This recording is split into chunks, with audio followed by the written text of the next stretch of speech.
Hello everyone, this is the voice of Ethiopian International School at Riyadh. This year, our grade 12 graduating girl students of the 2022-23 school academic year interviewed the most brilliant English teacher, Mr. Taye Chefo.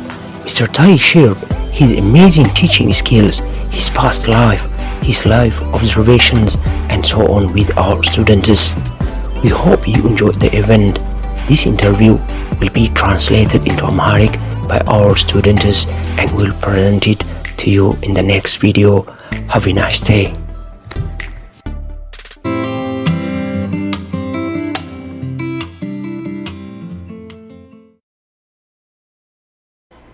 Hello and welcome all to this interview where today we have the pleasure of sitting down with a teacher who has not only dedicated his life to education but has also spent many years impacting the lives of students in a positive way.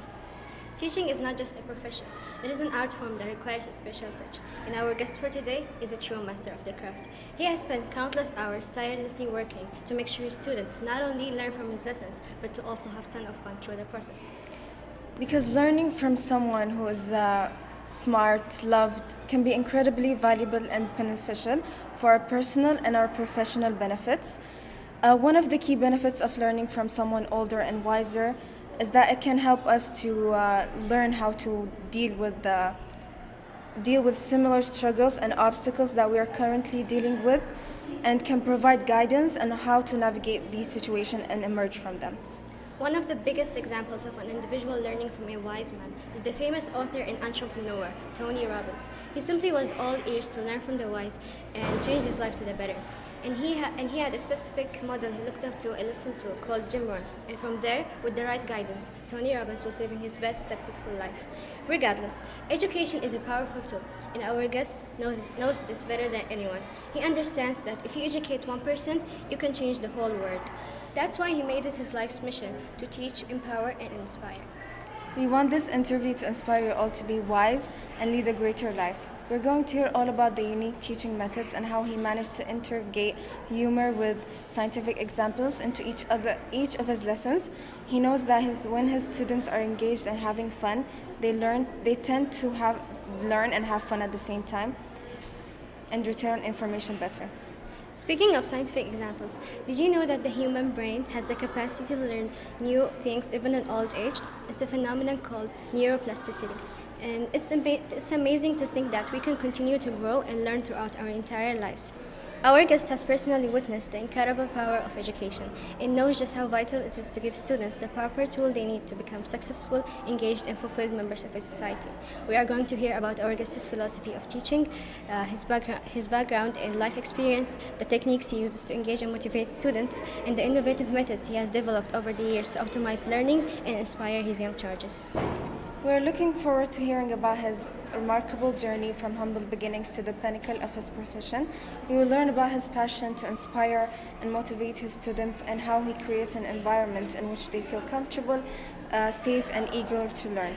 And not to forget, he's a man of many talents, yet so humble. He's a husband, a father at home, and a praise teacher at the same time. In short, we are going to learn a lot from our guest today. His journey, his love of teaching, his unique methods will inspire and enlighten us. So sit back, relax, and prepare to be educated, entertained, and inspired by the teacher who truly knows how to make learning fun.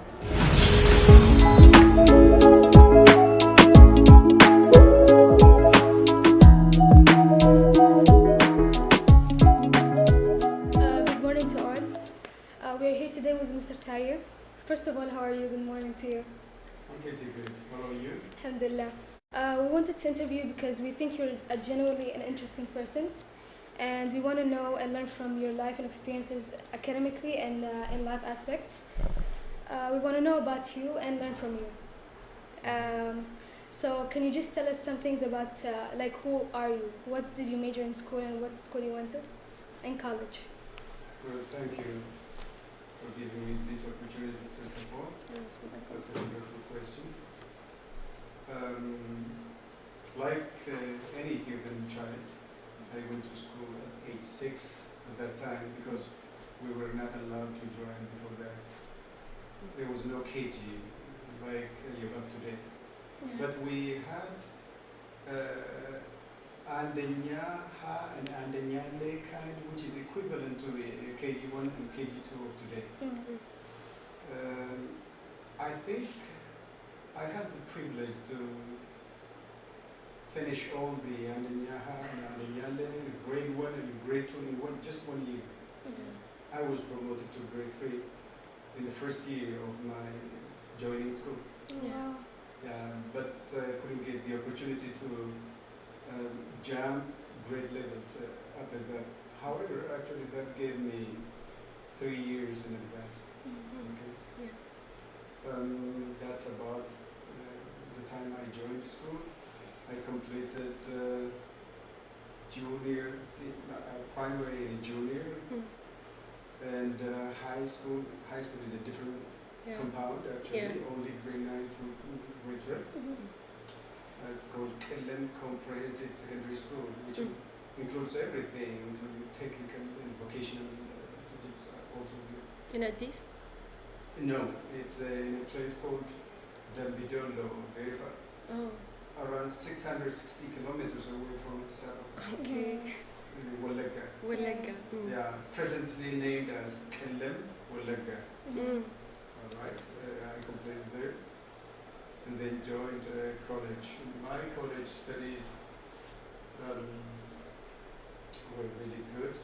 My first degree was Kotabe College of Teacher Education. I had my degree from Kotabe College of Teacher Education, and then started teaching profession. Okay. Very young. I was assigned to Ilubabur, specifically to a place called Yaju district. Idea Tia Secondary School. I taught there for about 8 years. Then was assigned to Matu High School for 1 year, and then to Matu TTC. Yeah. With my first degree. Okay. All right. I taught in Matu TTC for 1 year, and then because of some problems I don't want to mention today because it's too long. It's a long story. So I left the college, and then I joined my same school, the school I was taught in Comprehensive Secondary School in London for 1 year, high school, As where a teacher? I joined Teacher Tagal. Teacher Tagal was working there. I joined in, and both of us worked together for 1 year, and then only 2 of us got a chance to join university for our master's degree. We left that school. Since then, I've never gone back to high school. It's only here that I have come back to high school. We spent 2 years doing our second degree in Addis Ababa University, and then first I went to Nakamte Teachers Training College. Actually, I got a chance to join many universities before, the Jimma University, universities in southern southern part of our country, Medina. And then I worked in the Nakam TTC for 1 year only. I was transferred to Ambo University. In Ambo University, I worked for 3 years, where I got a chance for a PhD. And I left Ambo University for PhD, joined at University again, but dropped and came here. Because I, by accident, again, I got the chance to come here. Something that really sometimes regrets me. Okay. That's my educational story. Yeah, That's so okay. interesting. Thank you so much. Thank you so much for your interesting experience. Well, Teacher Taye, right? Why teaching? Like, did you choose this field? And if you weren't a teacher, what would you be?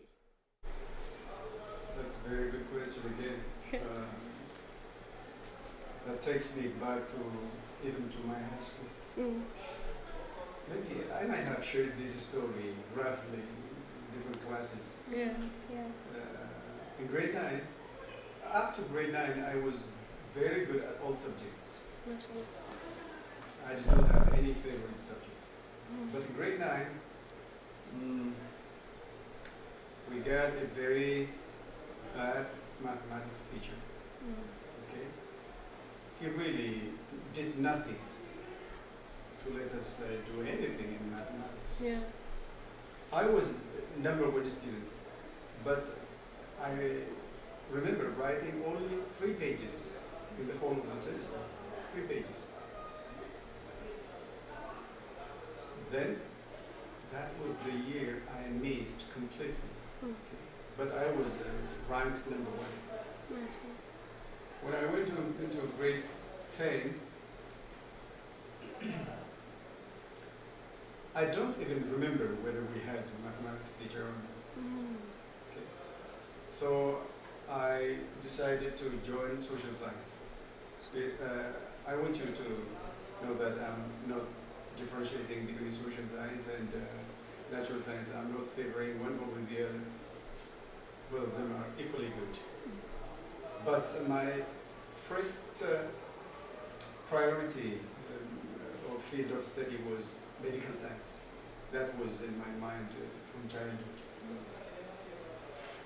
It's not simply because children always say, I want to become a doctor. No. I think I have sympathy for humankind. Okay? I can help people in trouble health-wise. That's why I still like to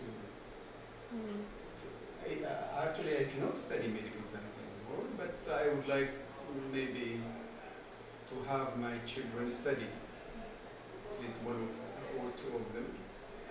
According to my interest is they should study, but I have to leave that to their choice. Then I joined social science. Even in social science, I developed a very good interest for law. Okay. For law.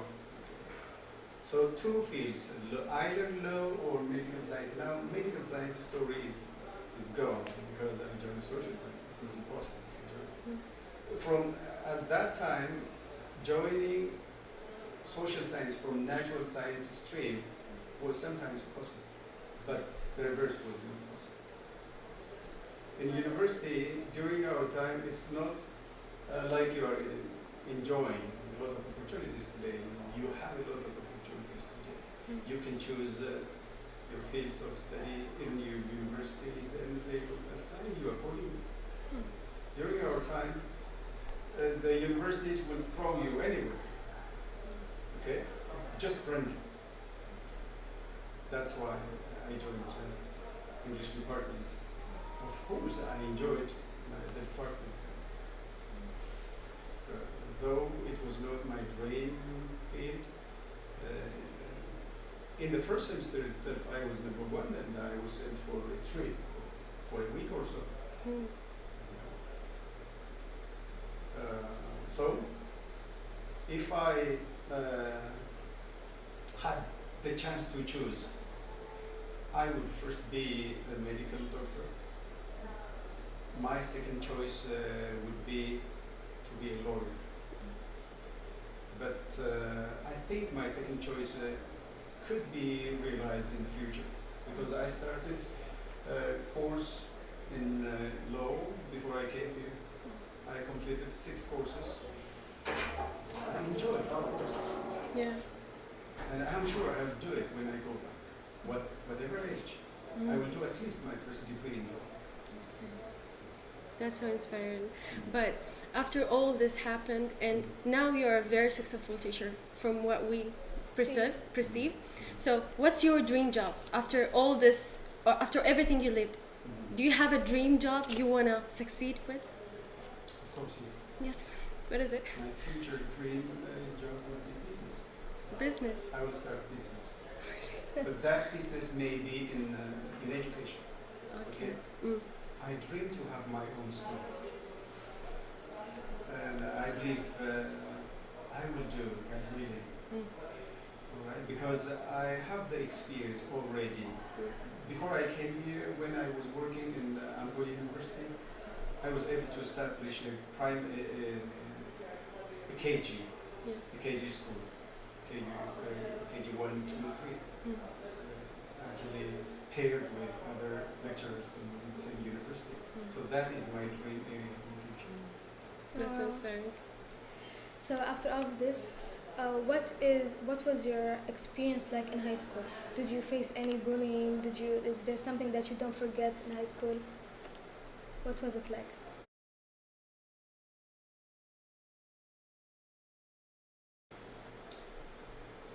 Oh, in high school. Yes, I remember one story. Yeah.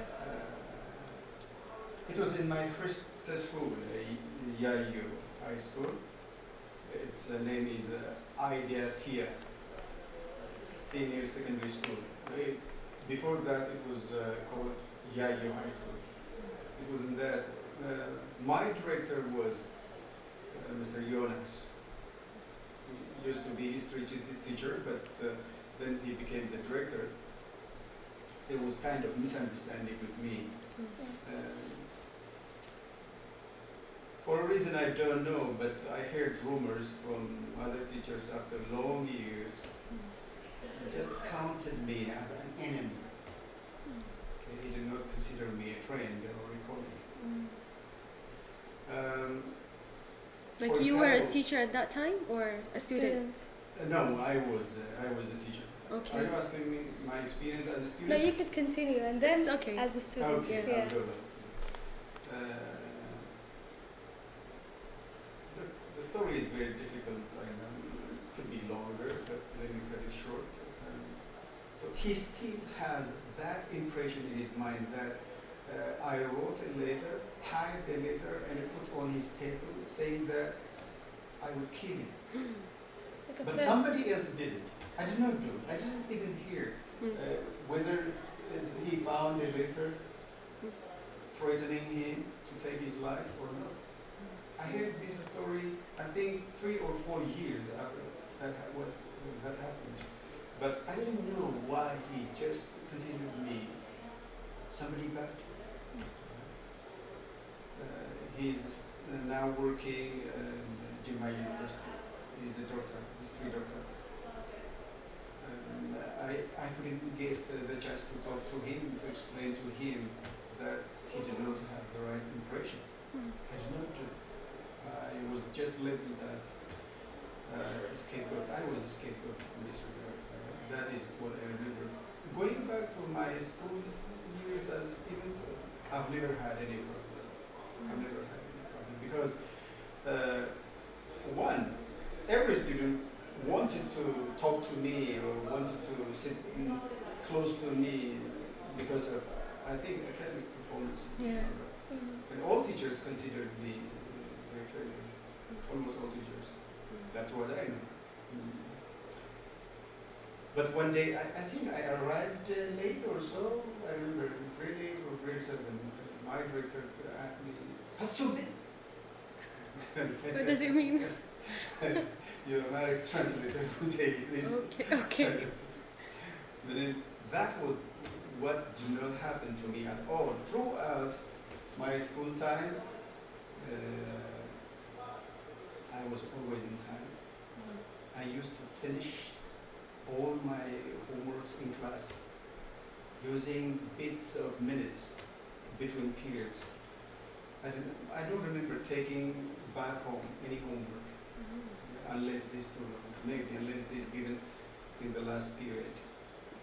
And but my bad side as a student is I did not have the train to study. Okay, I couldn't sit on table to study for 1 hour, for 2 hours, etc. Maybe if I remember the longer time I studied, it could be 30 minutes or so. Seriously? I can't be a good model in this regard. Okay. Even until I completed grade 12, I did not study hard for matriculation. I'm not that sort of person. You're God gifted. But I pay full attention in class. I grasp everything. And I can learn where the teachers are heading to, okay, their focus area, and then I can revise immediately, maybe in the afternoon, the same day, and maybe I could take few minutes to revise one lesson before examination. That's the kind, which I don't really share. No, actually, motivation, like, because some students, the same way, they cannot sit and study for a long time. So, for example, like me, I can't do that at all. So you turned out great, so we have a chance actually to be good in the future. So the next question is, what is the bravest thing you've ever done in your life? Like the bravest thing ever. Wow. I think I have to go back to Mr TTC. Okay. In Mr TTC, we had a dean, meaning the director of a college is called dean. The dean was not a good person. Okay. First of all, after I competed to join Mr TTC, when I knew that guy became the dean, I wrote a letter to office, and then they allowed me to abandon my chance of joining. I gathered I was number one to join it, but I wanted to cancel because I knew that guy earlier, and I didn't want to work with him. But finally they forced me. After they allowed me to stay in Metro High School, when the college was opened, I think they didn't get English teacher, enough English teachers. So they forced me to go to the college. After we worked for one semester together, one day when I was heading to my office, I found a lot of students crying. And then I asked them, and those students were not in my class. You share different classes. And they told me several students were fired, completely fired from the college. And I asked them, what happened? What did you do? Were you given a written letter or something? They said, nothing, there's nothing. So I directly went to telecommunication. At that time, we didn't have cell phones. It's long ago. I called Oromia Education Bureau and reported the case that a lot of students were fired for nothing. And that they were not given any written charts, they were not tried at all, they were fired. And they came, a group of personnel came to our college and they studied the issue. We had a meeting, 8-hour meeting one night, 8 hours, non-stop, 8 hours. We presented, I organized the college. Actually, you're taking me back to the story. I already told you that I don't want to mention. Okay. No, it's okay, you can skip it. But that is the thing I consider a brave thing I did. I organized around 17 instructors. They joined me, and we fought hard on behalf of these students. And finally, we have, after 2 days of investigation, the dean was fired completely from job. I remained in the college, but due to the strong bondage between the dean and the zonal administration, the zonal chairperson fired me. It reported to Oromia Education Bureau that the college should be closed if Taye is not fired from the college. Okay, labeling me, giving me OLF member, Oromo Liberation Front. He supports Oromo Liberation Front, which is still, which actually at that time was labeled as an enemy of Ethiopia altogether, including the Oromo people. I was not. I was a member of his party, of course. Yeah. I worked for 2 years, even for them. So they sent me to a high school, but the students were not fired. The students graduated, but he was fired.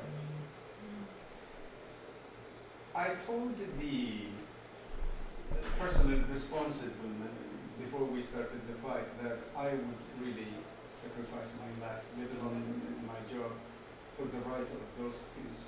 What happened was a very small thing. Okay, I was fired from the college under a pretext giving me and labeling me as OLF supporter. So that is what I always remember in my life. One of them became a director where he worked. And when I was working at Nakam TTC, he came home. And he told me that actually he told us, my wife and myself, she didn't know about that.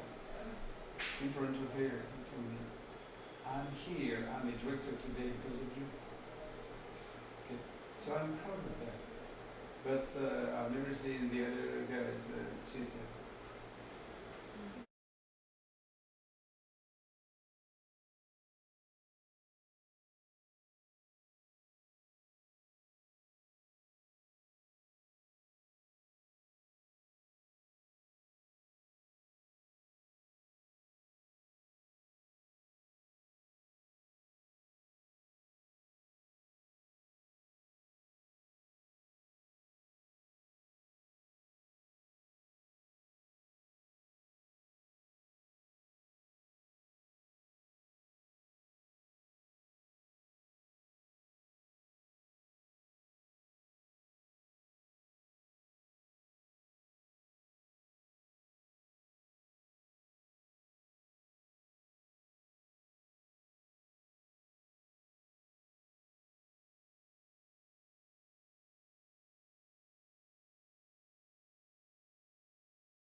Something you enjoy doing now?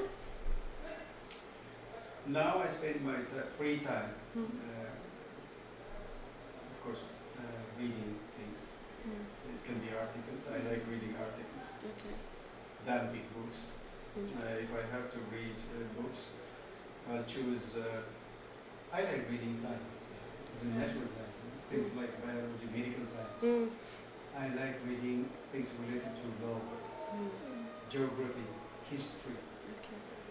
I pay attention to them. Articles, I enjoy them. Research papers, these are my interest areas. I don't have any particular talent.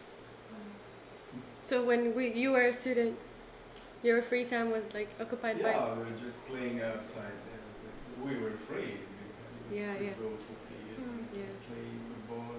I was very good at, not football, I was very good at basketball, handball. You may not know handball. This is volleyball. Yeah, this is volleyball. Yeah. Handball, volleyball. Yeah. And these things. Yeah. And then later, when I grew up, tennis. Tennis there. Tennis, yeah. That's interesting. Sometimes cycling. Cycling. Yeah, you have many talents actually. These are not talents. No, but like there are some things, Yeah. So you said you didn't have a favorite subject, but like, what was your favorite subject that you really love, and who was your favorite teacher in school? Wow. You brought Telemos. Telemos, my favorite teacher ever. Geography teacher in high school. He taught me geography from grade 9 through grade 12. He was really very, I can't say very good, but really remarkably interesting teacher, behavior-wise, academic-wise. I don't know where he is today, but he met me after I joined college and he asked me, what field have you joined? I told him English. And he didn't speak to me. He wanted me to join his field. Okay. It's really unique. Yeah. Love it to death. Okay. If you would add a subject, like more subject to school, what would it be? Art is number one. Do you know why? I observe a lot of gifted students in this school in art, especially drawing, drawing wise. So art has to be a part and parcel of high school, even junior, secondary school portion. Because that opens the door for them to have good opportunity when they join university. Okay, like you mentioned earlier that you have been teaching in Ethiopia for so long. So how is it like teaching in Ethiopia, or you prefer teaching here? There are good things about both of them. Teaching here is wonderful, as you know, especially in our field, because almost everybody is good at English, particularly the communicative aspect of English. Okay. That's the good side of here. Going back to Ethiopia, in high school, the students are very much disciplined. Once a teacher is in class, nobody will say a word. Okay? Not because you want them to keep quiet, but they have to keep quiet, normally. They can't disturb class. It's not normal to disturb a class. But sometimes you can find one or two in few classes. But since I spent a lot of years, like maybe six years altogether in colleges and university, you are considered like a king in university, okay? Let alone disturbing class. Everybody will hurry to jot down everything that you are doing.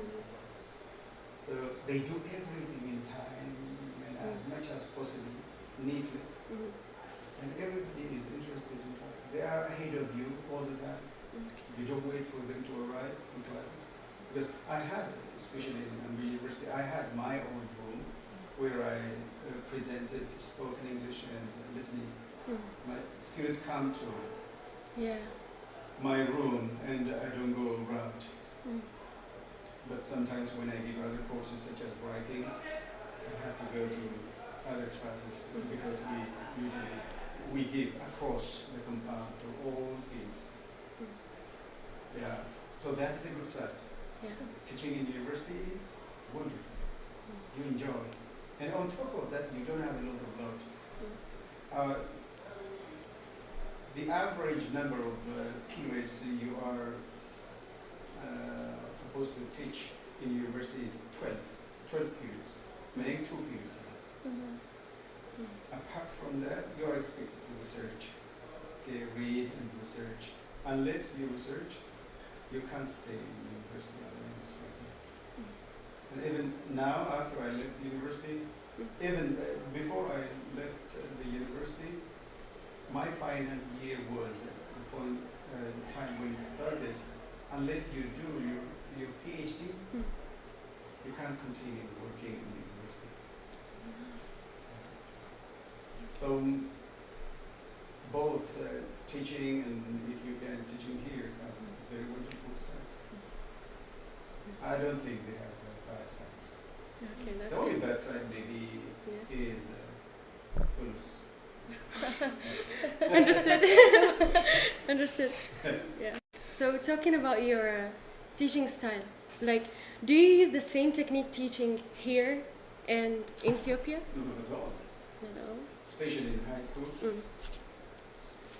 you must be considerate so that they can follow you at least somehow, because English is, I think, so hard in Ethiopia. In Ethiopia? Is it harder than here? Yeah, for the students. For them. Maybe Okay. because of lack of the access you enjoy here. Lack of. Nowadays, actually, internet is everywhere, but the rural side part of Ethiopia, when you work outside Addis Ababa or bigger cities, it's considered rural. We did not have. There was no internet at that time, and even TV was something precious at that time. Even if you have TV, you don't have BBC, CNN, Al Jazeera things. You have only Ethiopian television. Mm. You do a search, for Yeah. example. You Yeah. just turn on. That's Okay. all. And It's then fixed. you can Just limiting. news. Yeah. Yeah, it's just one. Okay. So, what's your opinion regarding national exams and exams generally? Do you think like marks determine the future of the students? If they don't do good in school, do you think they're gonna be bad in the future, in life or something? Yes and no. Actually. Okay. Yes, because usually universities rely on your output. Mm. Your average determines where you have to go. And that will play its own role on your future life. And no, because you can straighten your path, however difficult it can be. Mm. Because you can take your own issue into your own hand and then work on it, and you can be somebody you have been dreaming from your childhood. Yeah. So, what is one challenge that you face as a teacher? For example, from different aspects, from teaching aspects, for example, some students are really hard to deal with. They make you angry fast. They don't have the manners for it, and like handling like angry parents when they come to you and stuff. Like, what challenge do you face? The biggest challenge I've ever had in my teaching career is this year. This year. Yeah, Okay. I think we have to be genuine, right? Yeah. Yeah, I've shared this information, even on our meeting. Mm. I've shared to all the people. Mm. It's grade 11 this year, not the girls, but the boys. Okay. The boys are not responsible at all. Mm. When I give them some activities, for example, project papers like you were doing, Mm. for a week, maybe more than half of the students in the class, it used to be A only. Now we have A and E. Mm. More than half of them say that they didn't do. Mm. Yes. I would give them 0.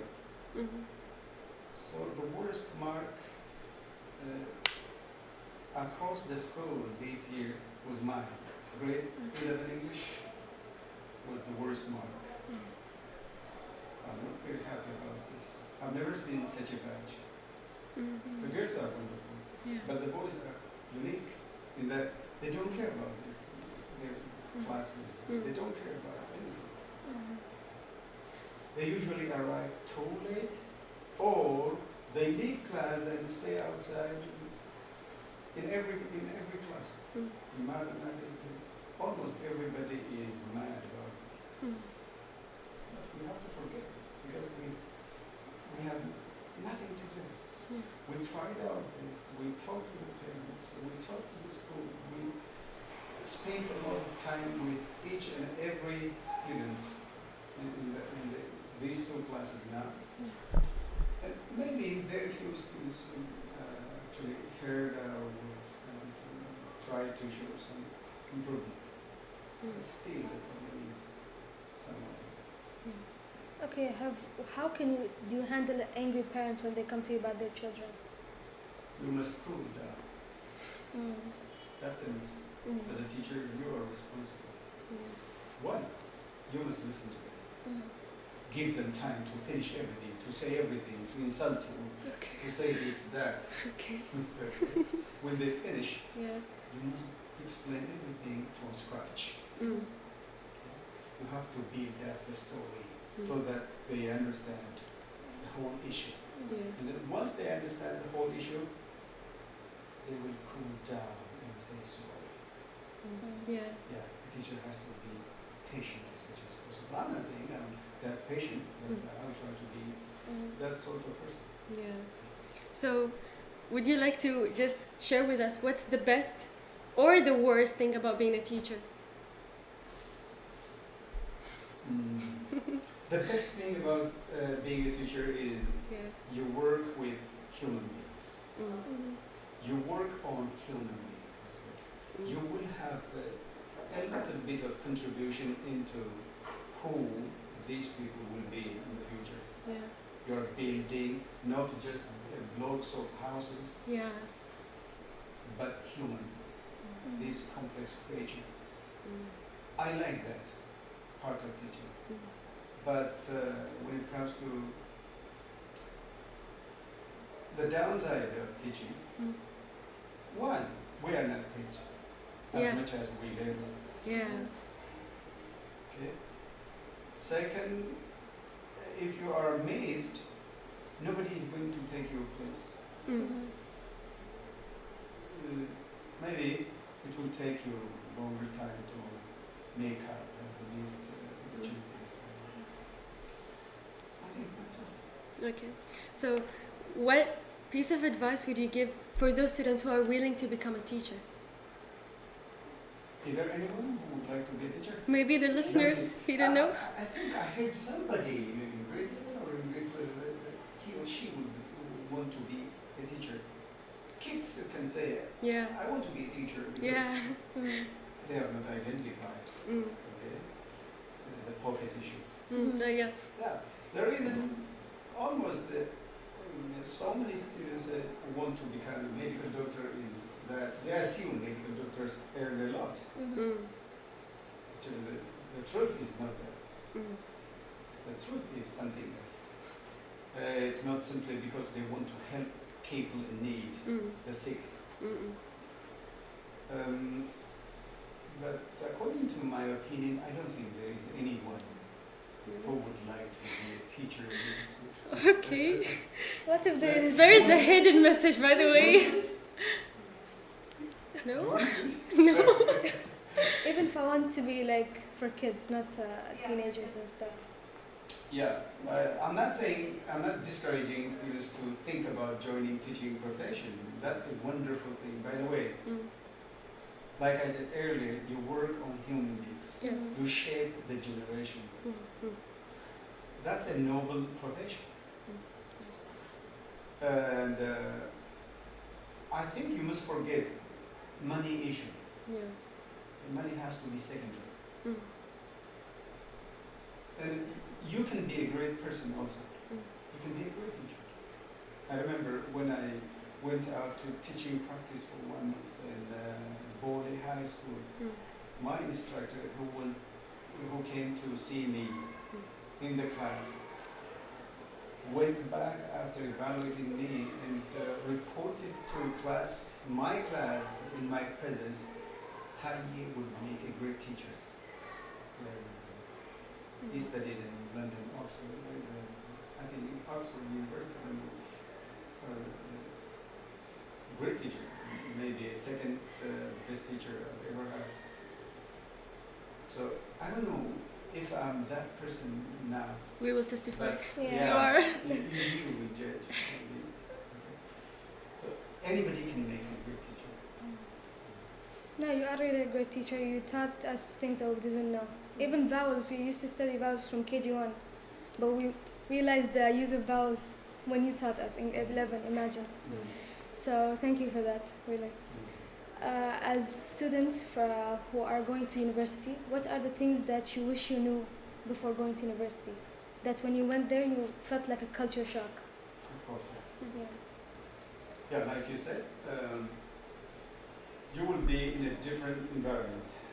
This is one environment that will be quite new. So I think, first of all, you have to read and try to search information regarding what kind of life university students have.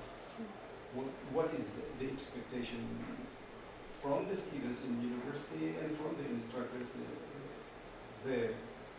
And if you want to join, for example, Ethiopian universities, actually you must contact senior students and get information from them. Yeah. Apart from reading about universities back home. If you plan to join universities somewhere else outside Ethiopia, I think you have to read a lot about them. Okay. There could be cultural differences. And there could be freedom, a lot of freedom there. You must take care of it. Yeah. My special message to, especially to girls in our school, and even to boys, is to be careful. Take time to learn.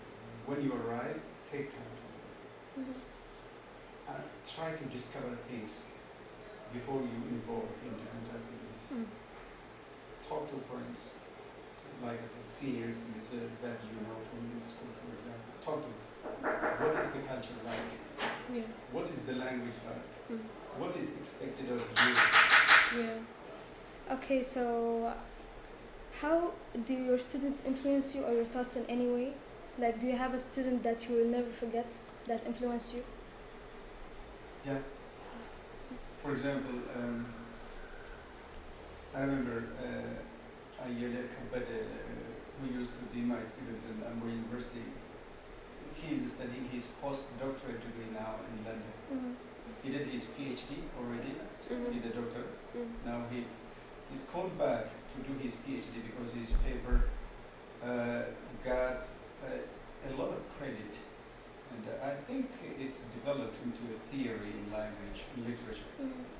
That I remember another girl also used to work in Ethiopian television. She was my best student. And there are a lot of best students here because of time. We have to cut short time. Yeah. So many, including you all. By the way, frankly speaking, your batch is one of the greatest batches I've ever had.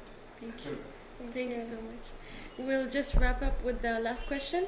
So I always wanted to ask you this question. Mr. Taye today is not the same person like 4 or 5 years ago, right? Like, what perspective changed and what did you learn? What did you change so you became who you are today? Like, we're always seeking for the best version of ourselves, for the better one. So do you have a philosophy you perceive and changed you as a person? Yeah, maybe when you make a decision about your life, you must take time. The reason is I decided to, we decided with my wife to send my family back home. Okay. That was a wrong decision. Oh. We decided all of a sudden. I think that was a wrong decision. Take time to decide. Just place your things on the table, come back to it tomorrow morning and check it out. You'll change a lot of things. So we reached to the end of our interview. We hope you enjoyed it as much as we did. And thank you so much, Mr. Taye, for all the beneficial advices you gave us. And thank you so much. My pleasure. Yes.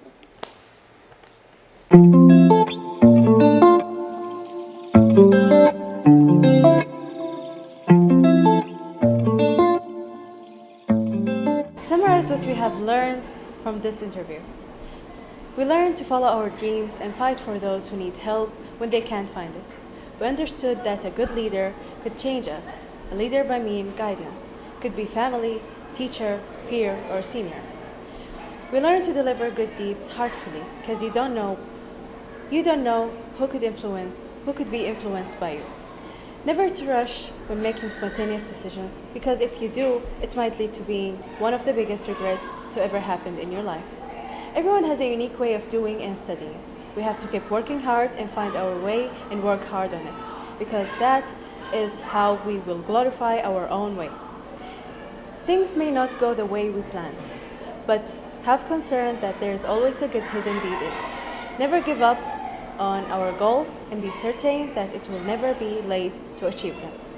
Be tenacious to speak up and stand for your justice. Never give up and fight for the truth, because once you do, have certain that life will rotate by the sake of you in a good way. Money is essential, but we have to prioritize humanity to be remembered for our good deeds. When you join a university, make sure you empower your communication skills and reach out to your seniors to learn and know how to deal with the coming university life. You may have enemies and people who would misunderstand you. Don't be defensive. Make sure you sit down and communicate to clear things up. One core evidence is that when taking a decision, make sure you write down an outline and catch every possible consequence to avoid regret. But if there are regrets, make sure not to let it long last, but rather learn from it. And lastly, but definitely not the least, reading is the habit of wit. Thank you.